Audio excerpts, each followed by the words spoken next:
बताना कौन सी अच्छी है। ये वाला भी दिखाइए भैया। ये कैसे? मुझे तो ये वाली अच्छी लगती है। क्या कर रहा है? ये तेरा मुंबई नहीं है, कमीरी है। हाँ तो कौन सा किसी और की बीवी का हाथ पकड़ रहा हो?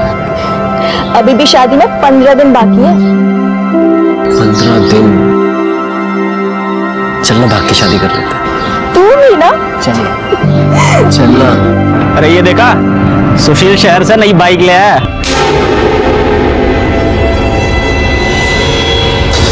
साले ये लोग की औकात इतनी बढ़ गई कि बाइक ले ली। सर लगता है हम ही पीछे रह गए।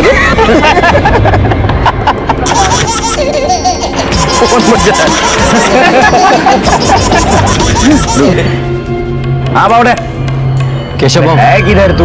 हाँ कभी बैठते हैं महफिल में, लगाते हैं 2-2 पैक। केशव भाऊ क्या है बे? दिख नहीं रहा, फोन पे बात कर रहा हूँ। नहीं वो घर जाना था। तो मैंने कौन सा तेरे को रोक के रखा है? जा, गले में पट्टा डाला है क्या तेरे? ये बाइक मेरी है। ऑर्डर करता हूँ तेरे को, एक डेढ़ है। साले तुम लोगों की औकात हमारे बाजू में खड़े रहने की नहीं है, और तू मुझे इस बाइक की अक्कड़ दिखा रहा है। अभी बताता हूँ तुझे। क्या कर रहा है तू? तू नहीं, आप। अभी दिखाता हूँ तुझे मैं। रुक, कैमरा करो, मत कर केशव, मत कर केशव, मत कर। आगे अब निकल।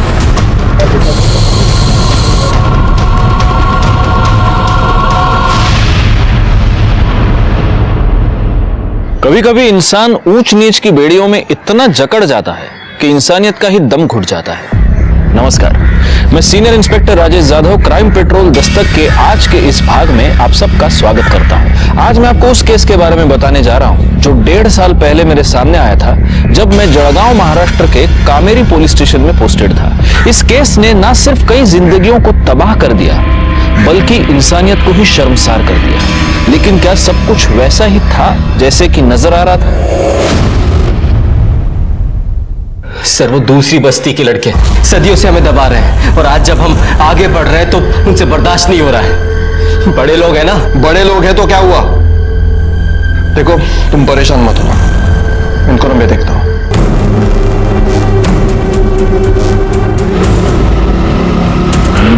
और जोर से, जोर से। कैसे हो? आज इस घर का रास्ता भूल गए? गजानन बाबू, आज केशव ने सुशील के साथ मार्केट में मारपीट की। कंप्लेंट लिखवाने थाने आया था वो।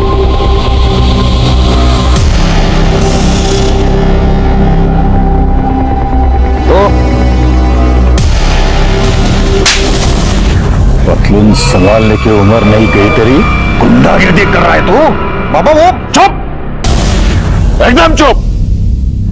आज तेरे वजह से पुलिस वाला यहाँ मेरे घर में आकर तुझे केशव भाऊ के बजाय केशव बुला रहा है। केशव, केशव भाऊ। हाँ केशव भाऊ। हाँ केशव भाऊ। मेरे बेटे ने उसे उसकी जगह दिखाई है। इंसान अपना नसीब बदल सकता है, पैदाइश नहीं। चला वकील बन गया, हमको कानून पढ़ाएगा। भाऊ आप समझ नहीं रहे हो, ये जो नया पिया है वो बहुत कड़क है। अगर उसे पता चलता तो भड़क जाता वो। तो तुझे क्यों पाल के रखा है रे अंदर? इतनी सी बात तू दबा ही सकता है ना? क्यों दबाऊं बात? वो हमें हमेशा दबाते रहे और हम लोग चुपचाप खड़े होकर देखते रहे। बस इस बार मैं उसे दिखाता हूं। उसे मेरी बाइक से खुजली हो रही थी ना, अब मैं अपनी शादी में घुड़चढ़ी करूंगा, फिर देखता हूं क्या करता है वो। दिमाग खराब हो गया तेरा? समझाइए अपने बेटे को, हम लोग घुड़चढ़ी नहीं कर सकते, नहीं कर सकते हम घुड़चढ़ी। वो सिर्फ उन लोगों का हक है। किसने दिया उनको ये हक? ऐसा कोई हक नहीं है। कानून जानता हूं मैं, संविधान ने हम सबको बराबर का हक दिया है। बेटा सदियों से ये ऐसे ही होते आ रहा है। लेकिन अब नहीं होगा बाबा। अब मैं अपनी शादी में घोड़ी पर चढ़कर ही बारात लेकर जाऊंगा। वो रोक सकते हैं ना, तो रोक कर दिखा दे।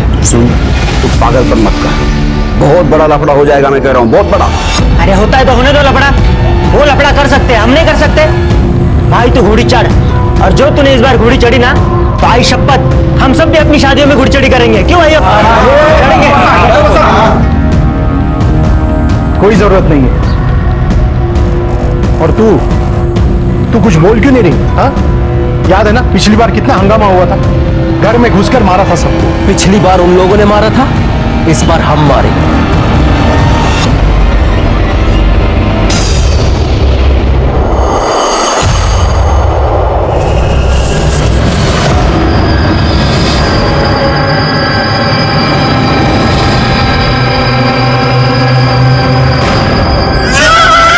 यहाँ इतनी सुनसान जगह में एक मिनट बस, बहुत जोर से।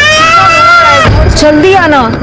बस बस बस बस बेटा, अभी आएंगे पापा, आएंगे पापा, अभी आएंगे। यहाँ ले। बस बस बस। अमन! अमन! अमन! सर, सुबह एक आदमी ने जाते हुए देखा और पुलिस स्टेशन फोन किया। 2 लोग हैं, हो सकता है कि पति पत्नी है। कौन है, कुछ पता चला? नहीं सर, कोई आईडी कार्ड, पर्स या कोई भी आइडेंटिफाइंग डॉक्यूमेंट नहीं मिले और गाड़ी में कोई पेपर्स भी नहीं मिले। एक बात तो तय होगा को, मर्डर करने का मोटिव रॉबरी नहीं है। औरत के शरीर पे उसके सारे गहने हैं।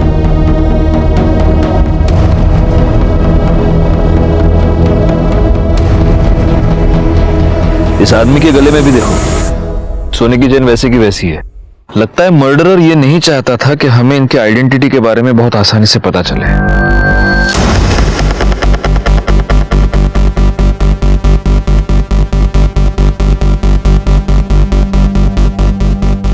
ये लोग अपनी गाड़ी से इस तरफ से आ रहे थे। एक काम करो, किसी को पीछे भेजकर पीछे जो ढाबे वाबे है ना, वहां पर पूछताछ करो।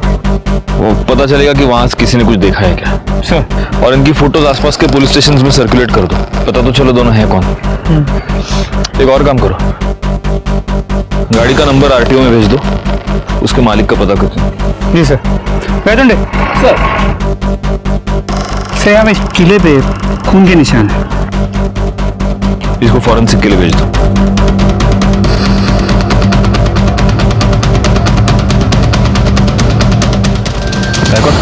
जरा दरवाजा खोलना, उठा उसको।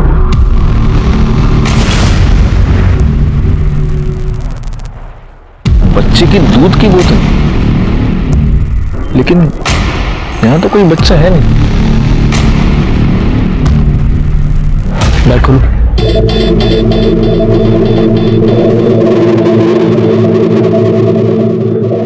इसका मतलब इनके साथ डेफिनेटली कोई बच्चा था। लेकिन सर, यहाँ कोई बच्चा मिला तो नहीं है। हो सकता है कि इस बच्चे के लिए ही इस कपल का मर्डर हुआ हो, लेकिन इस तरह माँ बाप को मारकर उनका बच्चा कोई क्यों ले जाएगा? अरे चुप हो जा, अरे सो जा बाबा, सो जा।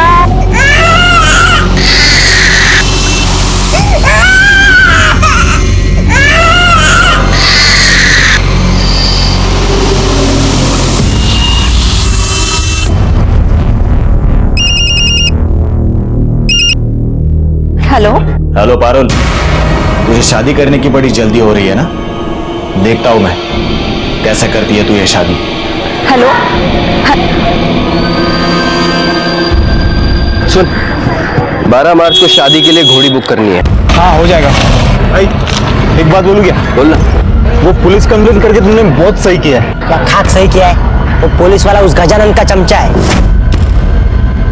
मैंने देखा उसको उसके घर। चल कुछ भी, बस सही बात कर रहा हूँ मैं। तो क्या हुआ? वो एक अकेला पुलिस वाला है क्या इस पूरे गांव में? जो उसने कुछ नहीं किया ना, तुम उसके बड़े साहब से मिलोगे, समझा? अरे शोभा, तुम क्यों उस बच्चे के पीछे पड़ी रहती हो? हाँ, मुझे एक बात बताओ, हमारा बच्चा डॉक्टर नहीं बनेगा तो कोई आफत आने वाली है क्या? उसको जो करना है करने दो ना। हाँ, वो अच्छा इंसान बन जाए, यही बहुत है। चलो अब तुम रखो फोन, मैं काम में हूं शोभा। सर, हाईवे पे जो बॉडीज मिली थी उनकी पोस्टमार्टम रिपोर्ट और फोरेंसिक रिपोर्ट। चाकू से औरत के पेट पे 4 बार वार किया गया था और आदमी को 2 बार। मतलब जिसने भी ये मर्डर किया है उसने गलती से या फिर डराने धमकाने के लिए वार नहीं किया है, जान लेने के मकसद से ही उसने वार किया है।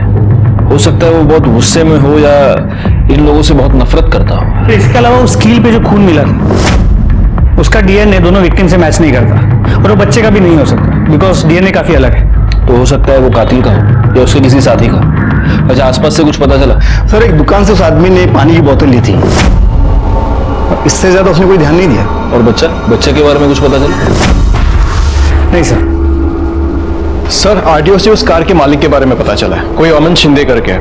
और हाँ, वो जलगांव का रहने वाला है और उसका नंबर भी मिला है। उस नंबर की सारी डिटेल्स निकालो, देखो वो किस किस के साथ टच में था, उसका कोई रिलेटिव है क्या। Yes sir. और गायकवाड़, देशमुख से एड्रेस ले लो और जलगांव अगर पूछताछ करो। सर अब तू जरा काम वाम संभाल, गुंडा सर की लफड़ी कर फिर तो। हाँ बाबा। हाँ, वो अपनी ईट की भट्टी है ना, वहां जाके देख ले। चल ठीक है भाऊ, नमस्कार। हाँ नमस्कार। क्यों, किसकी याद तुझे यहाँ खींच के लाई? बात करनी थी। हाँ तो करना है। अब क्या तेरे लिए चाय पानी मंगाओ तब करेगा बात? नहीं नहीं नहीं नहीं, उससे जरूरत नहीं है भाऊ। सुशील घुड़चड़ी की जिद कर रहा है। ये मैं होने नहीं दूंगा। जो वो गुड़चड़ी करेगा तो हमारे बच्चे क्या हवाई जहाज पर बारात ले जाएंगे? मना कर उसे, वरना बहुत पछताओगे।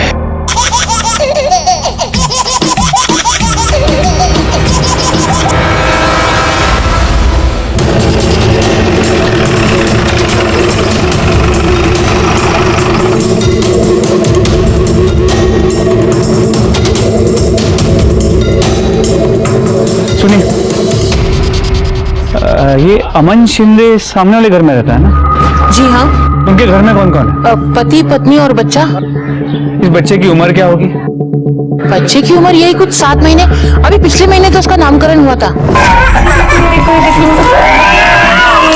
इसका नाम ना कार्तिक होगा।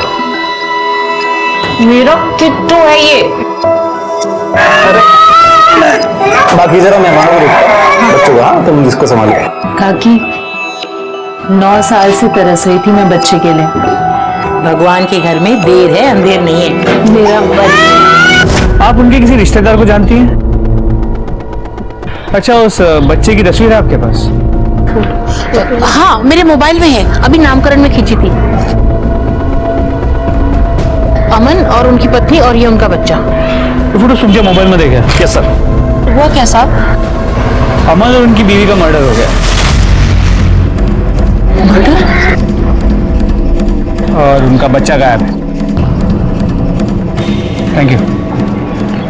इन फोटोज को आसपास के सभी पुलिस स्टेशन में सर्कुलेट कर दो। सर। चलो घूमने जाएंगे। चलो चलो, किसी की नजर ना लगे।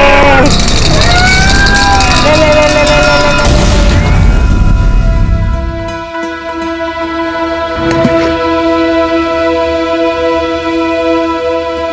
क्या हुआ? तू मुझे अच्छा लगता है। अच्छा, तू मेरे साथ 2 साल से है।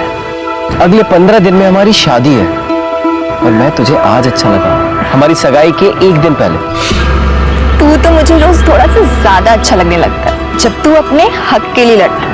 हमेशा ऐसे ही रहना मेरे एंग्री यंग मैन। किसका है? पता नहीं, ऐसे कोई परेशान कर रखा है। ला मैं बात करता हूँ, देखा था? जाने देना, मैं कोई अबला नारी उफ बेचारी टाइप से ही हूँ, खुद संभाल सकती हूँ। अच्छा।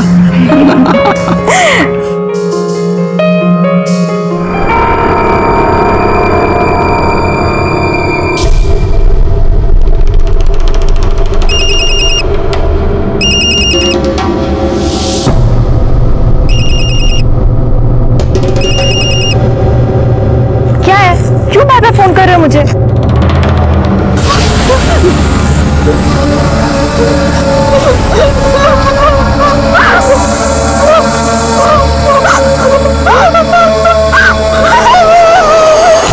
जब एक औरत के साथ बलात्कार होता है तब सिर्फ उसकी इज्जत नहीं लूटती बल्कि पूरे समाज की, पूरे देश की इज्जत लूटी जाती है। क्योंकि रेप जैसा अपराध हमें हमारे समाज का एक घिनौना चेहरा दिखाता है और हमसे यह सवाल पूछता है कि कब तक हमारे समाज में औरतों को यह भुगतना पड़ेगा। पारुल ने आखिर किसी का क्या बिगाड़ा था जो उसे इतनी बड़ी सजा मिली? वो आखिर किसके जिद का निशाना बन गई?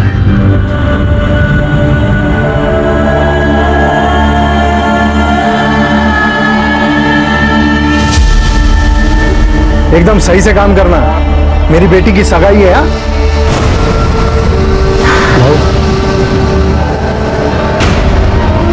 अरुण, क्या हुआ बेटा? क्या हुआ? क्या हुआ बेटा?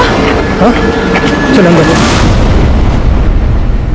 सर, अमन के नंबर की कॉल और लोकेशन डिटेल्स आ गई है। अमन का जिस दिन खून हुआ था उस दिन वो कमेरी गांव में आया था और इस गांव में रहने वाले 2 लोगों के साथ वो रेगुलर टच में था। सर, कोई आनंद है और सुशील। तो सुशील को फोन लगा। ये थोड़ा और अच्छा वाला दिखाओ ना।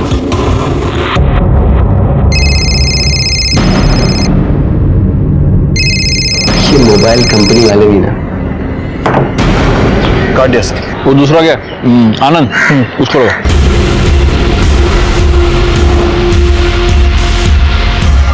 लग नहीं रहा सर। तो काम करो देशमुख, इन दोनों के लोकेशंस और एड्रेसेस निकलवाओ। और दूसरी बात, अमन और सुचित्रा दोनों के फोटोज गांव में सर्कुलेट करो। देखते हैं इन दोनों को कौन कौन पहचानता है। Okay sir.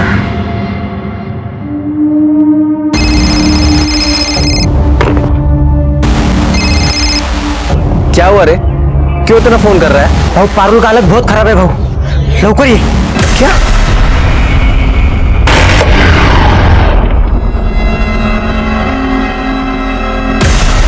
पारुल, बेटा क्या हुआ बेटा? कुछ तो बोल। बता बेटा क्या हुआ? पारुल क्या हुआ? निकल यहाँ से, ये सब तेरी वजह से हुआ है। देखिए, मुझे पारुल से बात करने दीजिए प्लीज। अब मैं तेरे लायक नहीं हूँ, गलती हो गई हूँ मैं। तू पागल है क्या? मेरी है और मेरी रहेगी। किसी घटिया आदमी के हाथ लगाने से तू गंदी नहीं हो जाएगी। जिसने भी तेरे साथ ये किया है ना, उसे सजा दिलवा कर रहेगी। ये सब कुछ उस केशव ने ही किया है। अच्छा, इतने यकीन के साथ तू कैसे कह सकता है? क्योंकि पारुल ने उसके मोबाइल की रिंगटोन सुनी थी। अरे पर वैसी रिंगटोन हजारों लोगों के पास होगी। वैसी रिंगटोन सिर्फ उस कुत्ते की ही है। ऐसा कैसा? मतलब तू किसी के भी खिलाफ कंप्लेंट करके उसकी जिंदगी खराब करेगा? अरे आप कंप्लेन लिखिए ना। अरे तू बात कैसे कर रहा है? अरे आप कैसी बात कर रहे हैं? मैं आपसे कह रहा हूँ कंप्लेन लिखिए तो कंप्लेन लिखिए ना। पर ऐसे किसी के खिलाफ? देशमुख क्या दिल? सर, ये ऐसे किसी के भी खिलाफ कंप्लेंट? ऐसे कैसे?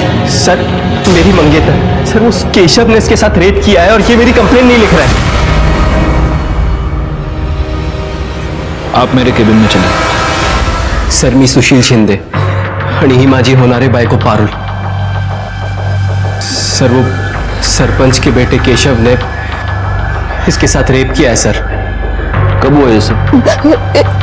1 घंटा हुआ। तो तुम ये कह रही हो कि तुमने उसका चेहरा नहीं देखा? नहीं सर, मैंने नहीं देखा। तो तुम इतने कॉन्फिडेंस के साथ ये कैसे कह सकती हो कि वो केशव ही था? सर, उसका रिंगटोन, वैसा रिंगटोन उसका ही है, बच्चे के हंसने वाला। सर, कुछ दिन पहले केशव ने मेरे साथ मारपीट की थी। मैंने देशमुख साहब के पास कंप्लेंट भी लिखवाई थी, लेकिन इन्होंने कोई एक्शन नहीं लिया। सर, गलती इसी की है। जानता है घुड़चढ़ी नहीं कर सकता, फिर भी जबरदस्ती कर रही है। और इसलिए तुम बिना कोई एक्शन लिए चुपचाप बैठे रहे? सर, मैं वहां गया था लेकिन वहां कोई नहीं था। उस केस की पूरी रिपोर्ट चाहिए मुझे, समझे? और पारुल, डोंट वरी, तुम्हारे साथ जिसने भी ये किया है उसे सजा जरूर मिलेगी। तुम अभी अपना स्टेटमेंट लिखवाओ। आणि पाटिल मैडम, स्टेटमेंट के बाद इनको मेडिकल के लिए ले जाओ। 1 मिनट, सुशील, तुम्हारा पूरा नाम क्या बताया तुमने? सुशील शिंदे। सुशील शिंदे। तुम किसी अमन शिंदे को जानते हो? हो सर, मेरे छोटे काका है। क्या हुआ सर? देखो, फोटो दिखाना।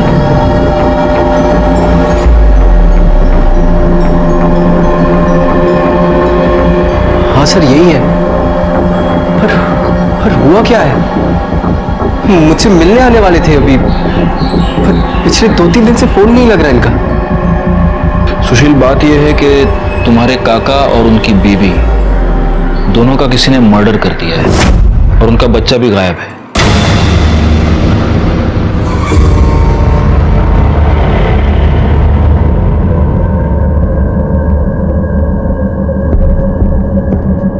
सुशील, तुम्हारा क्या अंदाजा है, कौन कर सकता है ये?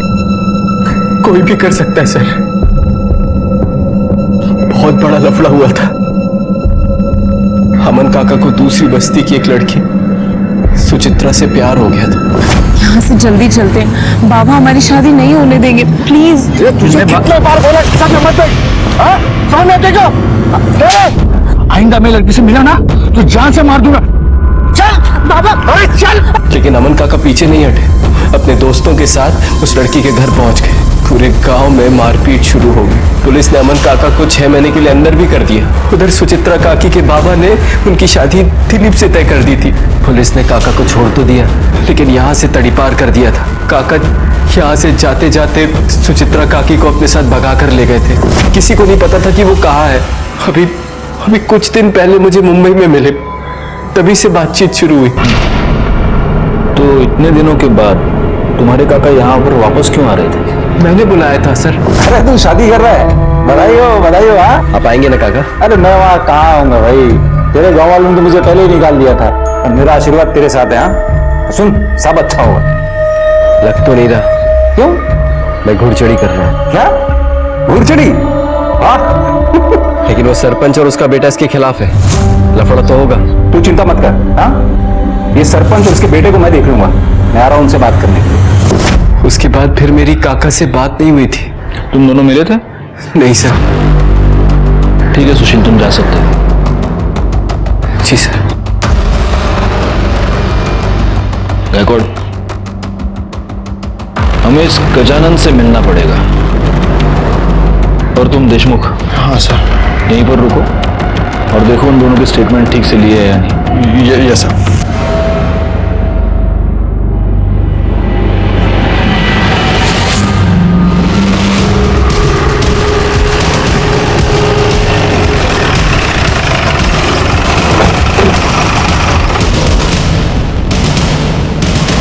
आप लोग अंदर नहीं जा सकते।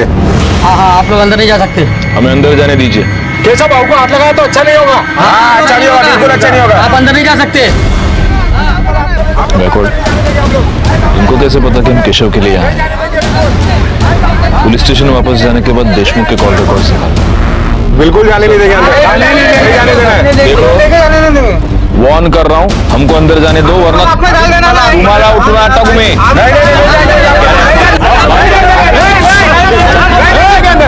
चुप। एक मिनट। क्या चल रहा है ये?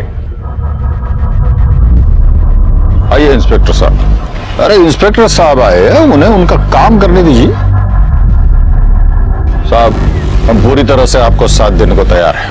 देखिए, मेरे बेटे ने किसी का बलात्कार नहीं किया है। आपको जो तसल्ली करनी है कर लीजिए। ये रेप हम में से किसी ने नहीं किया। ऐसा हमें आपत्ति है तो सिर्फ उसके घुड़चढ़ी की, और वो हम कभी नहीं होने देंगे। हाँ। केशव किधर है? सर मैंने तो कुछ भी नहीं किया। और आपने? मैंने? साहब, आपको लगता है मैं उस लड़की के साथ बलात्कार कर सकता हूं?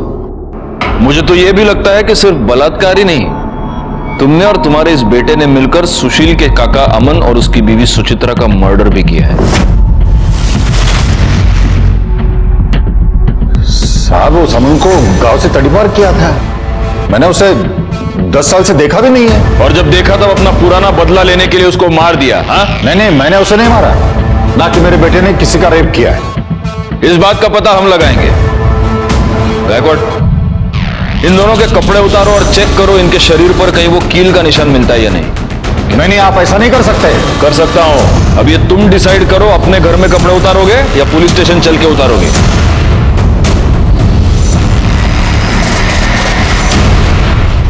सर, बॉडी पे कोई इंजरी मार्क्स नहीं है। इकडे रे, नंबर सांग तुझा। 9। एक मिनिट, गायकवाड़ डायल करो। 9833242265। छोड़ूंगा नहीं मैं उसको। काळजी करू नकोस, सब ठीक हो जाए।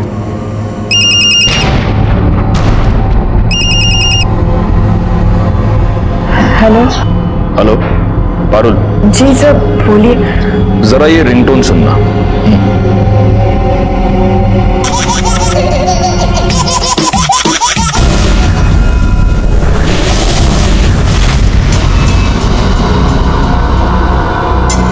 यही था?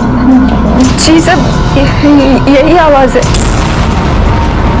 सच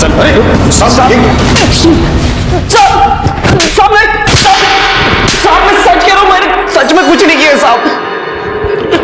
अगर तूने कुछ नहीं किया है तो तूने अपने बॉडीगार्ड्स क्यों बुला रखे थे?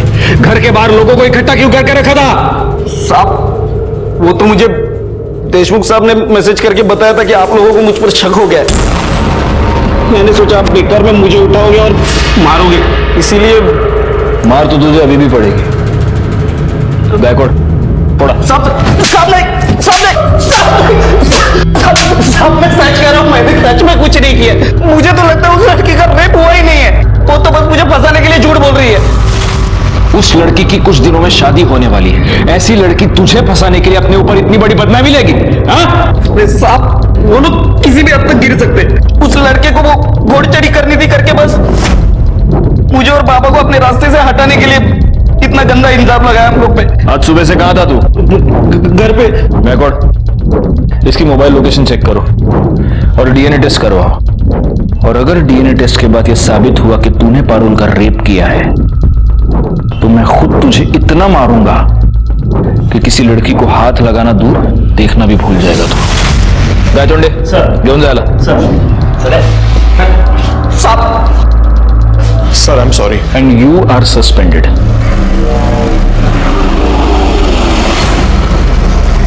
सर अमन के कॉल रिकॉर्ड में सुशील के अलावा जो दूसरा नंबर मिला था उससे बात हो गई। वो नंबर सुचित्रा के जीजा का है, आनंद का। उसे पुलिस स्टेशन बुला लिया है। हौसला रखो मला। ऐसा कैसे हो सकता? कोई ऐसा कैसे कर सकता है? किसने मारा उसको? जिस दिन वो आई थी उस दिन वो कितनी खुश थी। हाँ कितना प्यारा बच्चा है किट्टू। ओ किट्टू, मौसी हूँ मैं तुम्हारी मौसी।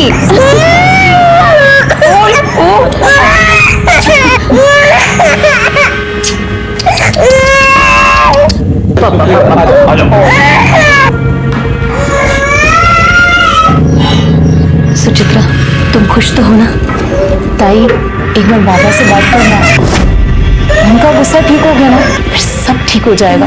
जब तक वो गुस्सा रहेंगे मैं खुश कैसे रह सकती हूँ? सर उसका कॉल एकदम से आया मुझे। उसने कहा कुछ जरूरी काम है इसलिए वो गांव आ रहा है और कोई देख ना ले इसके लिए वो रात में आए।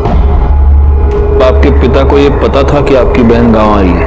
जी बाबा,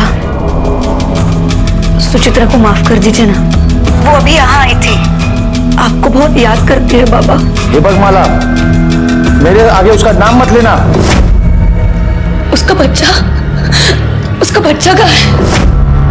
देखिए बच्चे के बारे में अभी तक कुछ पता नहीं चल पाया, हम ढूंढ रहे हैं। आपके पिताजी आपकी बहन की शादी के खिलाफ थे, तो क्या यह हो सकता है कि आपके पिताजी ने ही आपकी बहन को मरवाया?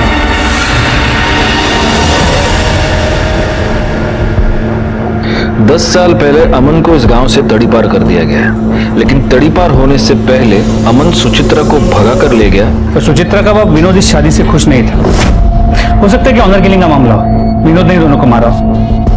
एक पॉसिबिलिटी ये भी है कि गजानन ने इन दोनों का खून किया हो, या फिर इन दोनों बस्तियों में से किसी ने भी। सर एक आदमी और हो सकता है। भागने से पहले सुचित्रा की सगाई एक लड़के से हुई थी, दिलीप। हो सकता है उसने अभी अपना बदला ले लिया। लेकिन किसी के भी खिलाफ हमारे पास कोई भी पुख्ता सबूत नहीं है। एक काम करो गायकवाड़, सबसे पहले सुचित्रा के पिता विनोद से पूछताछ करो। क्या हुआ साहब? हटिए, विनोद बहुत अंदर नहीं जाने। अरे हटिए, साइड में होइए, साइड में होइए। काय झालं? बोलायचं तुमच्याशी। ठीक है, या।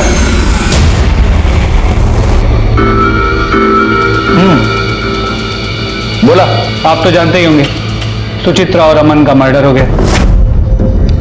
इन लोग कौन है? सुचित्रा आपकी बेटी और अमन आपका दामाद। जिन लोगों को मैं जानता ही नहीं तो मेरी बेटी कैसी हुई? मुझे एक ही बेटी है और उसका नाम है माला। देखिए, माला ने हमें पहले ही बता दिया है। उस रात उसने आपको फोन करके बता दिया था कि सुचित्रा यहाँ गांव में है। आप सुचित्रा से पहले से ही गुस्सा थे और आपने उसे मारकर अपना गुस्सा उतार दिया। एक मिनट, मुझे गुस्सा उतारने के लिए मेरे पास और भी बहुत सारे तरीके हैं। सुचित्रा मेरे लिए उसी दिन मर गई थी जिस दिन वो अमन के साथ में भाग गई। मैं क्यों मारूंगा उसे? उस रात माला का फोन आने के बाद आपका घर पे था। देखिए, हमें शक है कि जिन लोगों ने अमन और सुचित्रा को मारा है उनकी बॉडी पे कील के खरोच का निशान है। हमें आपकी बॉडी को चेक करना पड़ेगा। Right sir. एक मिनट, आपके पास सर्च वारंट है? नहीं ना? जाइए, पहले सर्च वारंट लेके आइए, फिर आपको जो सर्चिंग करना है ना आप करिए।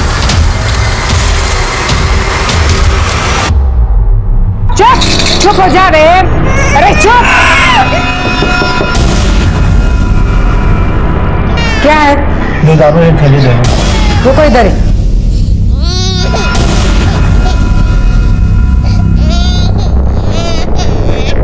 पता नहीं क्या खा के पैदा हुआ था, हर बार रोता रहता है। अरे चुप। ये लो पैसा दो। बच्चे की रोने की आवाज आ रही? अपने काम से काम रखो। चल रख।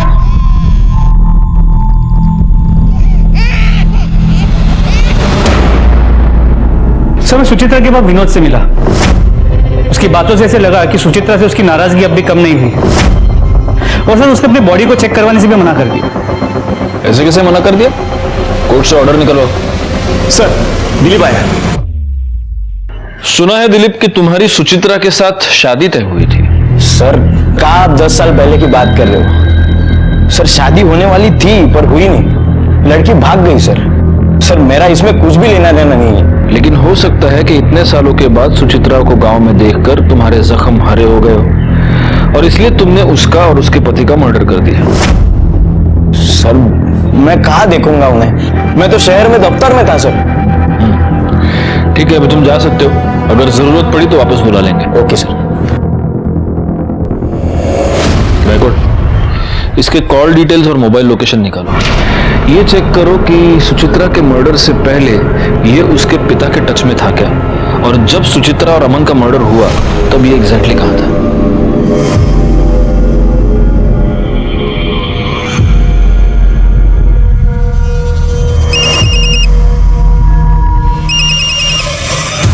हेलो हेलो पारुल, बहुत बुरा हुआ रे तेरे साथ। अब तो वो सुशील भी तेरे से शादी नहीं करेगा। हाँ, लेकिन तू चिंता मत कर, मैं ना मैं करेगा तेरे से शादी। कौन बोल रहे हो और क्यों कर रहे हो ऐसा? Hello hello.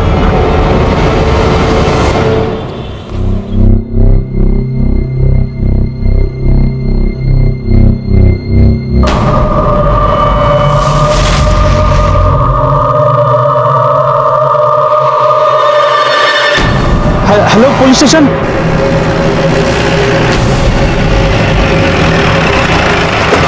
सर, मैंने ही आपको फोन किया था। यहाँ एक बच्चे की लाश पड़ी है।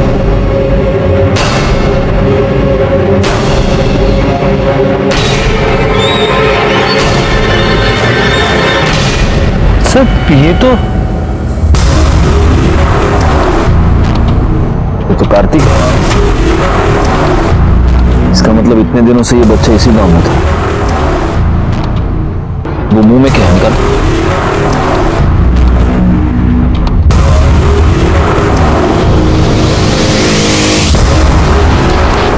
लगता है किसी ने ये कपड़ा इस बच्चे के मुंह में ठूंस दिया था। इसी से दम घुटकर उसकी मौत हुई है। Anyway, इस कपड़े को फॉरेंसिक के लिए भेज दो और बच्चे की बॉडी को पोस्टमार्टम के लिए, और पोस्टमार्टम के बाद इसे माला को सौंप देना।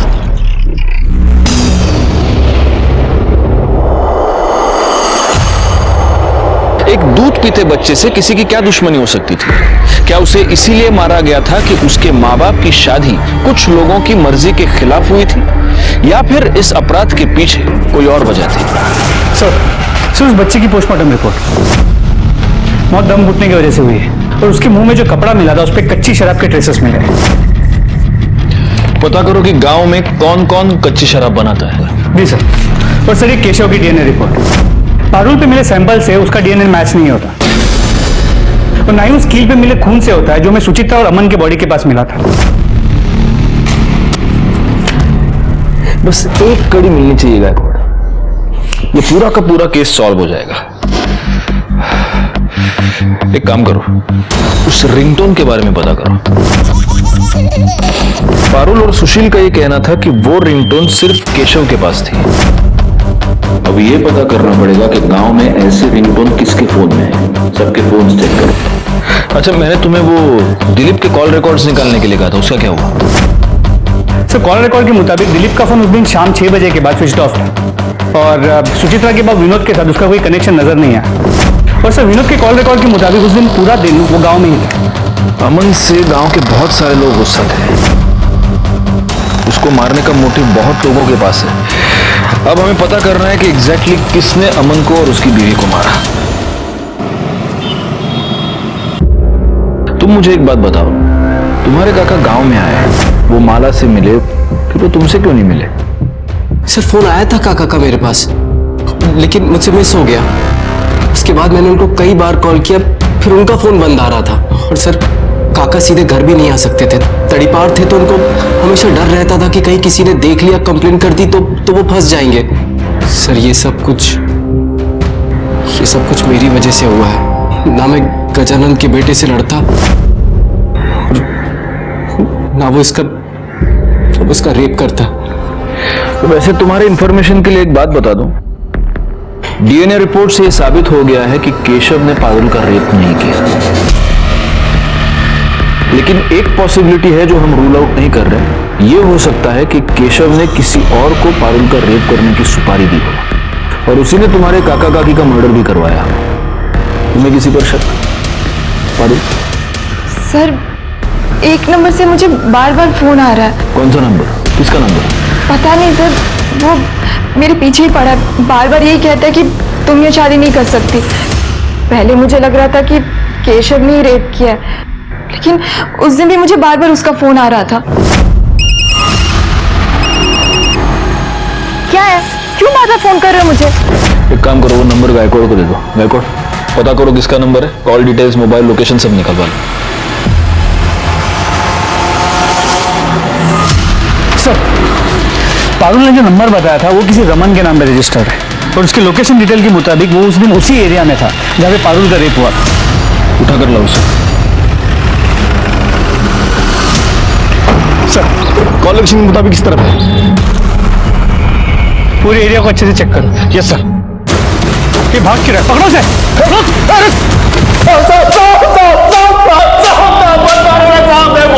पारुल का रेप किया ना तूने?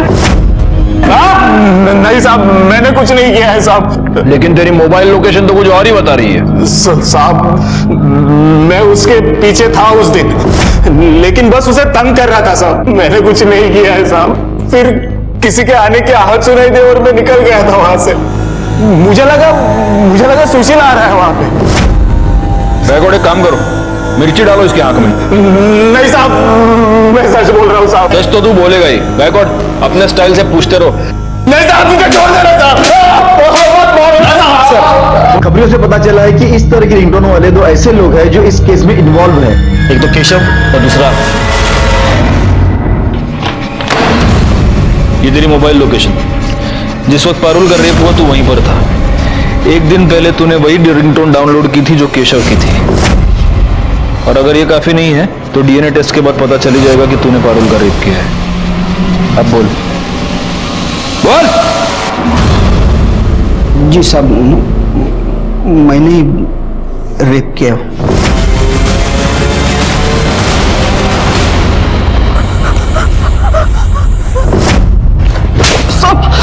बोल क्यों किया रेप? बोल। सर वो सुशील और पारुल बहुत अकड़ है साहब, उन दोनों में बहुत अकड़ थी। 1 साल पहले की बात है, मैं खुद मेरे बेटे का रिश्ता लेके वहां गया था। मालूम है, मेरा बेटा वो सुशील जितना पढ़ा लिखा नहीं है, फिर भी है किसका, मेरा बेटा है ना। मैं तो उन लोगों का नेता हूं। मेरे घर के रिश्ते को ना कर दिया पारुल ने। बहुत बेइज्जती हो गई साहब, तब से यहां गई थी वो। फिर उसका केशव के साथ झगड़ा हो गया, तो मैंने सोचा। तूने ये सोचा कि इस झगड़े का तू फायदा उठाएगा, इसलिए तूने सेम केशव जैसा रिंगटोन डाउनलोड किया, फिर तूने पारुल का रेप किया और तुझे ये लगा कि पुलिस केशव पर शक करेगी। अपनी अकड़ की वजह से तूने एक लड़की की जिंदगी बर्बाद कर दी। अब पूरी जिंदगी सड़ाऊंगा तुझको जेल में। क्यों जाला? सर, यहाँ गांव में 4 लोगों के पास कच्ची शराब बनाने का काम होता है। गायकवाड़, चारों को उठा कर लाओ और चेक करो उनमें से किसी के बदन पर कील चुभने का निशान कहीं पर है क्या।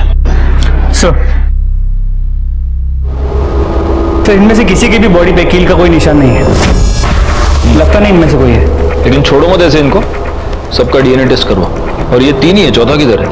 सर एक्चुअली वो एक लेडी है। तो क्या हुआ? हो सकता है उसके घर में कोई आदमी हो। चेक करो।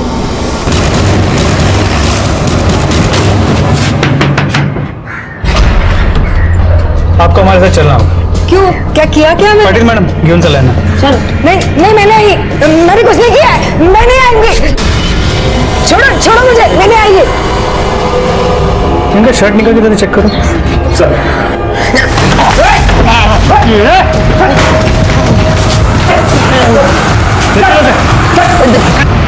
साहब, क्यों मारा उन दोनों को? बोल। सर, सुचित्रा के बाबा आए थे रिश्ता लेके। मुझे तो यकीन भी नहीं था कि मेरी शादी सुचित्रा जैसे लड़की के साथ हो सकती है सर। मैं प्यार करने लगा था उससे, पर वो मेरा दिल तोड़कर उस अमन के साथ भाग गई सर। उस दिन उन्हें देखा और उनके पीछे चला गया। बहुत जोर से। जल्दी आना बेटा, अभी आएंगे, पापा आएंगे। अभी आएंगे पापा। तुम? हाँ मैं। अच्छा लग रहा है ना तुझे मेरे जीवन में आग लगाकर? आज मैं तुझे नहीं छोड़ूंगा। अमन! सुचित्रा! अमन! आई जिद कर रही थी सर, शादी कर, होता चाहिए। तो मैंने सुचित्रा का बेटा उठाया और इसे दे दिया। फिर उस बच्चे को क्यों मारा? क्यों मारा उसे? सब वो बहुत रोता था। चुप, बिल्कुल आवाज मत। इन दोनों के खिलाफ चार्जशीट फाइल करो। दिलीप को सुचित्रा और अमन के खून के लिए, उसकी मां उमा को कार्तिक के खून के लिए और गोपाल को पारुल पर रेप करने के जुर्म में सजा हुई। ये दोनों केसेस ऐसे हर समाज के लिए जुर्म की दस्तक हैं जो ऊंच नीच और जात पात के नाम पर एक दूसरे का खून बहाते हैं। इंसान का जन्म एक दूसरे का साथ देने के लिए हुआ है, जाति, धर्म और समुदाय के नाम पर एक दूसरे का खून बहाने के लिए नहीं। इसी के साथ मैं सीनियर इंस्पेक्टर राजेश जाधव आपसे विदा लेता हूं। दोबारा मिलूंगा, तब तक सतर्क रहिए और देखते रहिए क्राइम पेट्रोल दस्तक, क्योंकि मकसद बताना नहीं, बचाना है। जय हिंद। इस तरह के और भी एपिसोड देखने के लिए हमारे चैनल को सब्सक्राइब करें और बेल आइकन दबाना ना भूलें।